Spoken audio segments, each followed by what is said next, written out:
Tony चिड़िया की अनकरीब शादी हुई थी। शादी में टोनी चिड़िया को बहुत सारे सोने जेवरात और कीमती सामान मिला था। टोनी चिड़िया को उन चीज़ों से बहुत मोहब्बत थी क्योंकि वो उसकी माँ की निशानी थी जो टोनी की माँ को उनके मैके से मिली थी।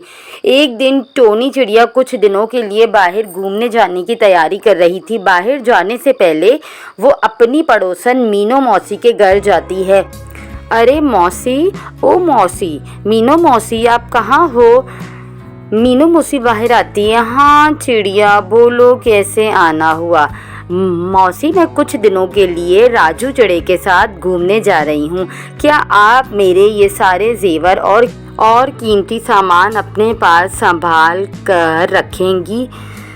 अरे हाँ हाँ, क्यों नहीं। मेरे होते हुए तुम्हें टेंशन लेने की क्या ज़रूरत है। तुम बेफिक्र हो जाओ और आराम से जाओ।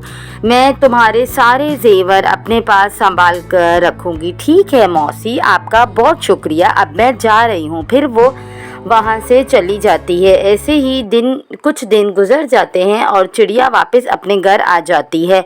फिर टोनी चिड़िया काफ़ी खुद मजाजी में मीना मौसी के घर जाती है। मीना मौसी, ये देखो मैं आपके लिए शहर से कितने सारे तोहफे लेकर आई हूँ। ये सब मेरे लिए है? अरे वाह, क्या सच्ची? लेकिन इनकी क्या ज़रूरत थी? अरे मौसी, ये तुम्हारे अलावा मेरा यहाँ है ही कौन, और मैं ये सब तुम्हारे लिए ही लाऊंगी, और किसके लिए लाऊंगी? थैंक यू बेटा। ठीक है मौसी, अब मैं चलती हूँ। आप मुझे मेरे सारे जेवर लौटा दो। जेवर? कौन से जेवर? मौसी, मैं बाहर जाते हुए आपको देखकर गई थी। मौसी, मेरे जेवर कहाँ हैं? अरे तुझे भूलने की बीमारी हो गई है शायद। तू तो मुझे कोई जेवर नहीं देकर गई थी। अरे नहीं मीनू मासी, ऐसा मत कहिए। वो मेरी माँ की निशानी थी और मुझे उनसे बहुत लगाव था। वो बहुत कीमती थे मेरे लिए। प्लीज़ आप मजाक मत करो और मुझे दे दो मेरा जेवर आप बस। अरे चलो यहाँ से निकलो, बहुत हो गया। चंद पैसों के तोहफे देकर तुम मुझ पर इतना बड़ा जेवरों की चोरी का इल्ज़ाम लगा रही हो।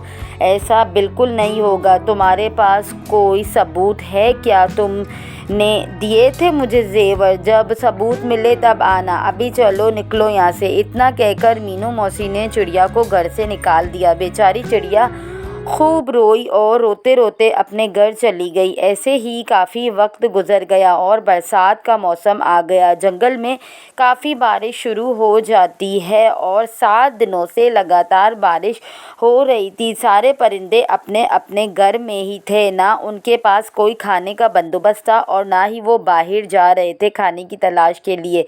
लेकिन टोनी चिड़िया और राजू चिड़े ने बरसात से पहले ही पूरे महीने भर के खाने का इंतज़ाम कर लिया था। मीनू मौसी का घर डूब जाता है। वो जंगल के सारे परिंदे से मदद मांगती है लेकिन कोई मदद नहीं करता। वो टोनी का दरवाज़ा खटखटाती है और टोनी सब भूल कर मीनू मौसी की मदद करने के लिए तैयार हो जाती है।